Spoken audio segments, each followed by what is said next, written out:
what do you see as the path to you getting, playing time on the wing? Just doing the little things, being scrappy on defense, rebounding, using my size to my advantage, space the floor, create a lot of movement, a lot of confusion for the defense, and let it fly. After hitting 5 threes, which included a buzzer-beating game winner, Lindy Waters III has the NBA buzzing. After moving on from kiddie pool, could Waters be the new Splash brother?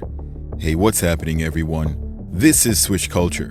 After a dazzling shooting display, it's easy to see why some might be high on the Waterboy's potential in being a Splash brother.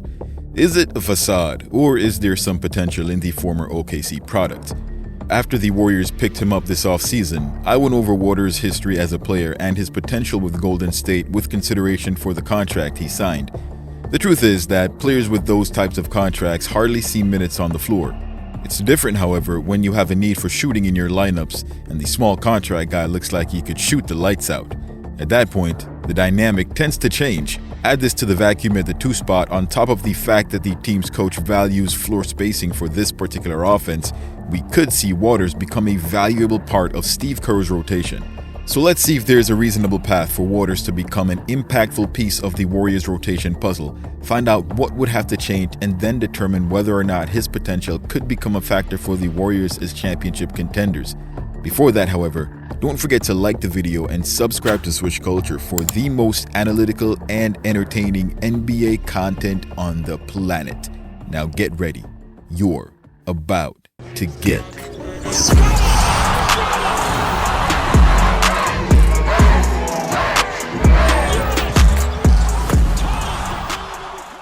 A couple of months ago, I gave you guys a brief introduction to the player named Lindy Waters III. However, after exploding into the spotlight under a barrage of three-pointers, many of you are probably wondering, who is Lindy Waters? Waters is a 27-year-old 6'6" shooting guard who played for the Oklahoma City Thunder for the past 3 years. After being ranked at 152 from the same draft class as Jason Tatum, Lonzo Ball, and De'Aaron Fox, he decided not to enter the NBA draft at the time. He would spend the next 4 years at Oklahoma State, seeing his peak performance as a junior who put up 12 points, 4 rebounds, 3 assists, and 1.3 steals while shooting 45% from 3 and 88% from the free throw line. Following his senior year departure, Waters put his hat into the ring and ended up going undrafted. The following year, after going unsigned as a free agent yet again, he tried out for the Oklahoma City Blue, the Thunder's G League affiliate, and made the team. He proceeded to put up 11 points, 4 rebounds, 2 assists, and almost 2 steals in 26 minutes during his first year. What stood out the most about Waters, however, was his shooting. That first season saw him shooting it from deep at a jaw-dropping 48% on over 5 attempts per game for a total of 16 games, a showing which earned him a 2-way contract with the Thunder after only 4 months with the Blue. His best game as a Thunder came the following year on March 8th of 2023, when he put up 23 points on 6 of 12 from the field in a losing bid that saw the Thunder get blown out to the tune of 31 points by the Phoenix Suns. Shades of Michael Mulder? Hopefully not, as this wasn't exactly Waters' fault. The team struggled without him on the floor that game, and despite bringing the Thunder to within striking distance, they were overwhelmed by a red-hot two-man combo of Devin Booker and Terrence Ross, who combined to hit 12 threes on 20 attempts from downtown. Outside of that, Waters struggled to find a spot within the Thunder's rotation as his position was particularly crowded. Despite his impressive shooting in college and the G League, he couldn't seem to make it translate to the NBA, averaging 36% shooting his first 2 years with the Thunder. But then he did.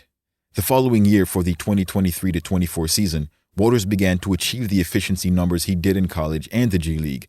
He was putting up 44% shooting from three-point range, and things looked promising. He signed a multi-year deal with the team and things were looking up. He had finally started putting it together. But it was too late.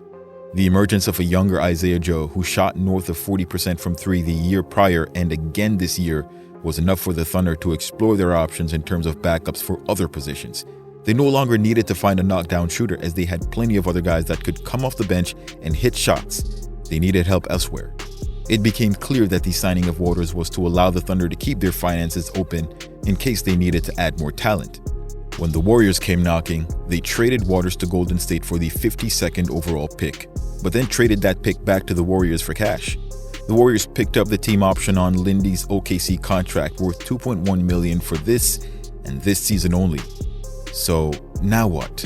While the Warriors' shooting guard spot is wide open, it is also the most crowded slot on the roster. If you take a look at the team's depth chart, there are at least 5 players ahead of Waters in the shooting guard column.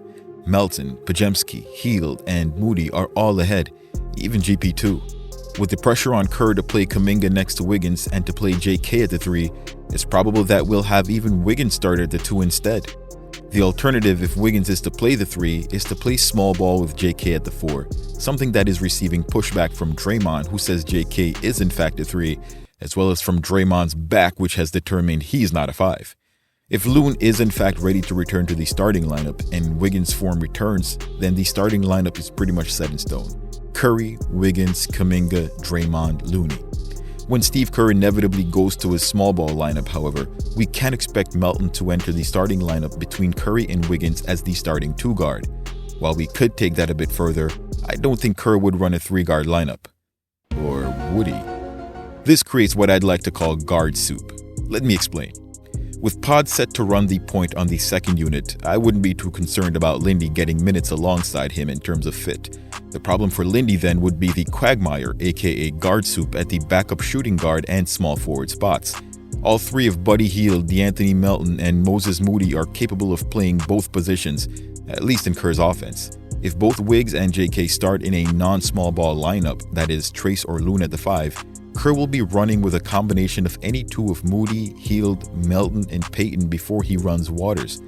The good thing for Waters, however, is that if his shooting remains consistent, his size advantage could see him coming in behind Buddy, as all the other 3 are likely getting plugged into the small forward spot. It's not that he won't get minutes, but he'll have to prove that he's a more viable candidate for minutes at the 2-guard spot than all the other players I've just mentioned. Otherwise, we're likely to only see him playing garbage time minutes to close out low-risk games. Speaking of minutes, I would expect Waters to play around 12 to 15 minutes per game when he does suit up, with injuries being a gateway for him to suit up for even more games. We've often seen the Warriors struggle to hit shots from deep, and in those situations, I'd expect Kerr to reach into his bag and pull out his Waters card to open up the floor. This means he'll have plenty of opportunities to show that he deserves to have a spot in this league. Last season was the first time he shot about 40% in the NBA, but that doesn't mean his shooting is a fluke. Far from it. Waters has shot above 90% from the free throw line every single year in the G League, with a ludicrous 96% free throw shooting last season on 2.4 attempts per game. I'm convinced at this point that Waters will be the best shooter not named Stephen Curry that the team has had in the last couple of years. All he needed to do was gain the confidence to shoot it when he got to the NBA, and it seems he may have finally got over that hump last year. While he's not a starting caliber player at this point in his career, he could carve out a Sam Hauser type of role where he comes in off the bench as a knockdown shooter and puts up 4 to 5 attempts in 15 to 20 minutes a night. Once teams catch on to your ability to shoot, however, things get dicey, as we saw with Duncan Robinson, so he probably won't go much beyond that, if at all. On the defensive end, he's gotten a bit lazy the last couple of years. However, he'll need to put in some additional effort to reach that potential I just described. He is capable of doing it. Just to put his projected playing time into perspective, GP2 played 15 minutes per game last season as a plug-in defensive specialist. We might see the same for Lindy as long as he keeps it above 40%. I know some of you are wondering if he'd be able to replace Clay in the starting lineup, but that wouldn't be feasible at the moment. Pre-injury Clay was a very special player, and to expect to find such a player getting tossed for a 52nd overall pick, essentially peanuts, is almost as crazy as it is unlikely. Let me know what you guys think. Is Lindy the type of player that will get minutes with Kerr? Why or why not? What do you think his ceiling is?